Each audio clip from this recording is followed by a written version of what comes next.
Assalamualaikum warahmatullahi wabarakatuh. Perkenalkan, nama saya Dinsen Melina Rikuwardani dari kelas 12 MIPA 3 nomor absen 8. Di sini saya akan menceritakan tentang biografi Insinyur Soekarno.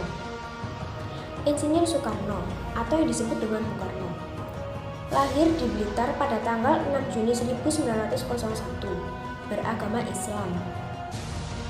Pendidikan HIS di Surabaya, HBS, dan THS di Bandung. Meninggal pada tanggal 21 Juni 1970. Dimakamkan di Blitar, Jawa Timur. Bung Karno adalah nama populer dari Soekarno.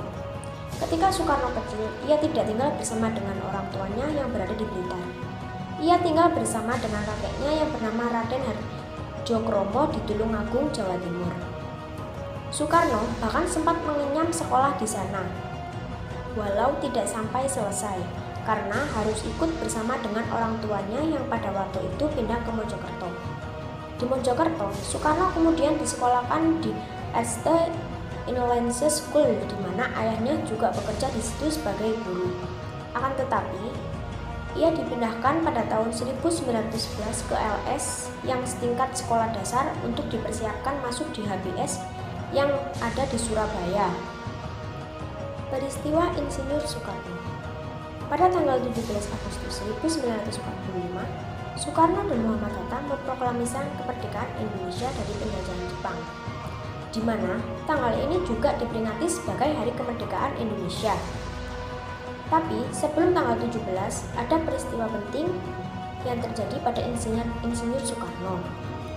Peristiwa itu disebut peristiwa Rengas Dengklok. Siapa yang tidak tahu soal peristiwa yang dikenal dengan sebutan Rengas Dengklok? Peristiwa di mana Presiden Soekarno dan Hatta diculik oleh pemuda, yakni Soekarni, Wikana, Aidit, dan Khoirul Saleh. Mereka berdua dibawa di suatu wilayah Rengas Dengklok, Karawang, untuk didesak akan mempercepat proklamasi kemerdekaan RI. Di sana terjadi kesepakatan antara golongan tua yang diwakili oleh Soekarno dan Hatta serta Mr. Ahmad Subarjo dengan golongan muda tentang kapan proklamasi akan dilaksanakan, terutama setelah Jepang mengalami kekalahan dalam Perang Pasifik.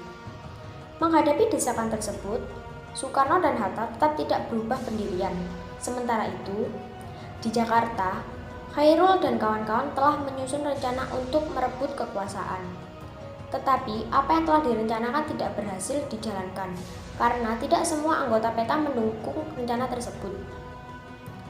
Proklamasi Kemerdekaan Republik Indonesia rencananya akan dibacakan Bung Karno dan Bung Hatta pada hari Jumat 17 Agustus 1945 di lapangan Ikada yang sekarang menjadi lapangan Monas atau di rumah Bung Karno di Jalan Pegangsaan Timur. Keesokan harinya, tepatnya tanggal 17 Agustus 1945, pernyataan proklamasi dikumandangkan dengan teks proklamasi kemerdekaan Indonesia yang diketik oleh Sayuti Melik menggunakan mesin ketik yang dipinjam dari kantor Kepala Perwakilan Angkatan Laut Jerman, Mayor Dr. Hermann Kanderer.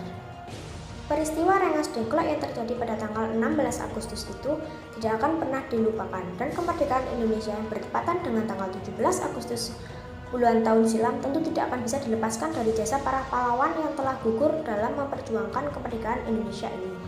Salah satu pahlawan pemberani yang namanya tidak akan pernah bisa dilupakan dari sisi kemerdekaan negeri ini adalah Insinyur Soekarno.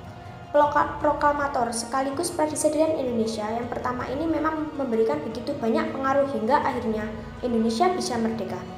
Sebagai bangsa yang menghargai pahlawannya, ada baiknya kita juga bisa mengetahui biografi Soekarno. Teladan yang bisa kita ambil adalah kebangsaan. Terbukti, Bung Karno serta-merta menggunakan proklamasi kemerdekaan Indonesia. Yang kedua yaitu kerakyatan, sikap yang berkomitmen pada nasib rakyat. Yang ketiga yaitu kemandirian, yang hakikatnya adalah Indonesia jangan bergantung pada asing, terlebih kepada Amerika pada saat itu. Kisah uniknya adalah Soekarno lahir dari pasangan Soekarni Sosodiharjo dan Ida Ayu Nyoman. Di beberapa negara barat dan timur tengah, nama Soekarno kadang ditulis Ahmad Swekarno. Penambahan nama ini juga dilakukan oleh wartawan barat karena mereka cukup asing dengan kebiasaan masyarakat Indonesia. Dan yang terakhir, Soekarno merupakan lulusan teknik sipil. Demikian dari saya.